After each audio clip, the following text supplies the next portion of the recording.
husband and I moved to Albuquerque in 1994. We were looking for a place in the country to begin our family. We have found in our time here that this has been an incredibly open, welcoming community. Yeah, I didn't grow up wanting to be a corporate philanthropist. I didn't even know what that was. My family has a really deep tradition of service. That I come from this long tradition of helping and giving back and being involved. I was involved in so many different kinds of nonprofit activities in our community. I can look from this window and every single place that I turn, whether it's north, east, south, or west, I can see buildings, I can see nonprofits, I can see park projects, I can see community projects that we've been able to invest in and partner with nonprofits to make good things happen. And there was a front page headline declaring New Mexico worst in food insecurity for children. That is unacceptable. I cannot go to sleep tonight thinking that that is the state I live in. We raised millions of dollars that otherwise wouldn't have happened. The partnerships between P&M, the Albuquerque Community Foundation, McCune, and national funders brought an attention and set of resources to the table that otherwise wouldn't have happened. Making great things happen throughout the state of New Mexico, it's one of the greatest honors. I think as I get older, as I go along in my work, I invest in leadership now. I really look at things like what is the leader's vision and his or her ability to share that vision for making New Mexico better or making Albuquerque better.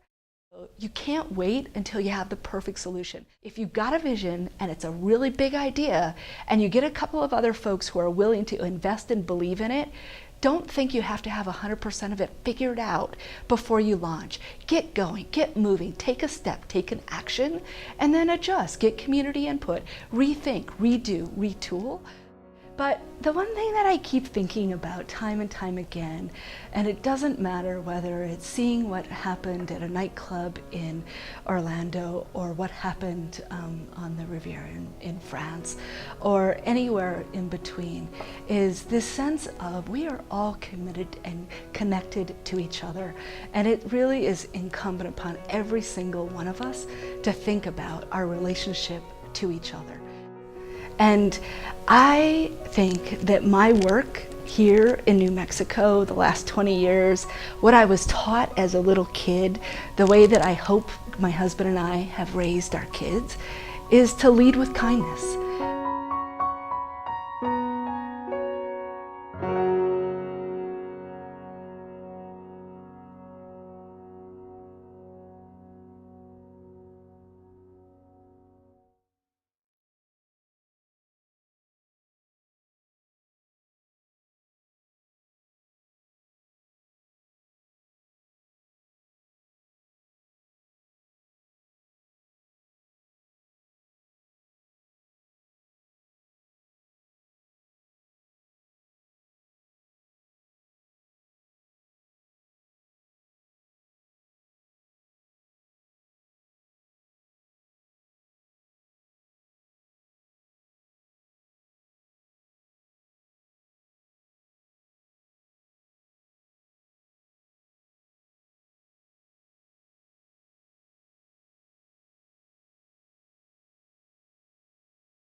philanthropy and giving begins today.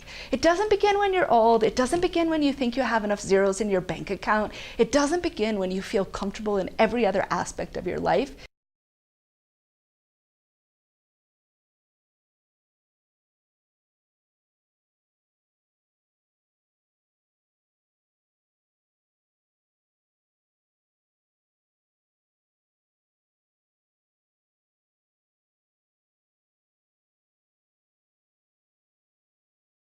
Because I have such a commitment to creating access to opportunity for people.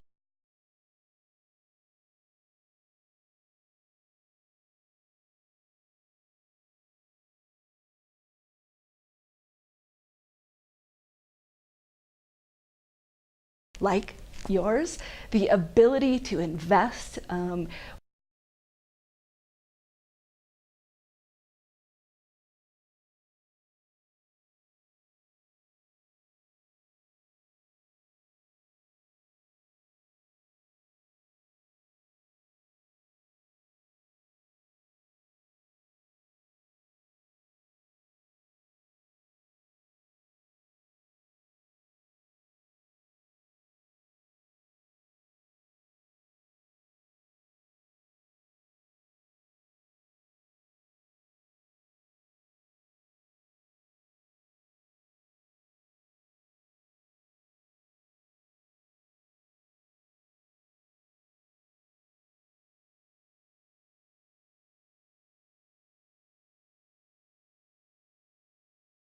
The best example of a community coming together around one of our most critical issues that I've seen in my 20 years of doing this work is heading home.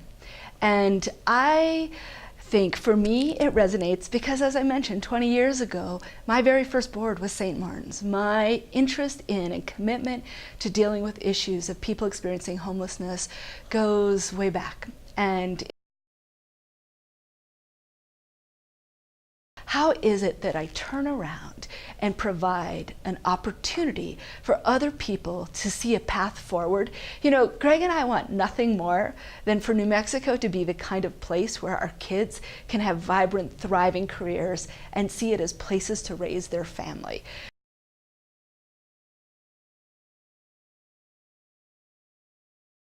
How are these great leaders turning around and mentoring and helping the next generation of leadership? And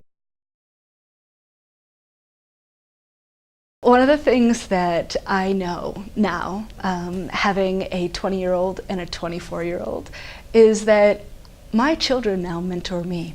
I have learned so much by looking at the world through the eyes of our daughters that I'm a much better person.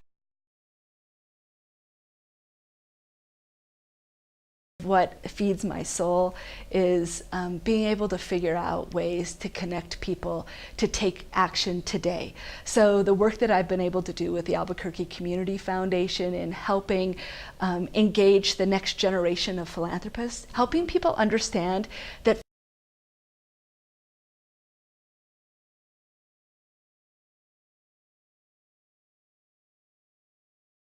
so for me, I've had the chance to watch a revitalization of downtown. I love working downtown. I love the ability to go for a walk, hit up a food truck, maybe go and get a foot massage, walk and see some beautiful murals. The artwork that we have in our downtown community is incredible. But I also love being in a tall building where I can look out.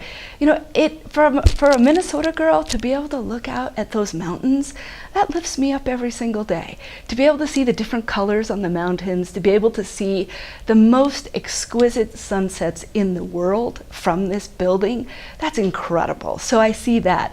But also, we're right next door to Borellis. To be able to look and see things going on in that community and people coming together in places where generation after generation after generations have lived and built community, that's really special. And it's important to us.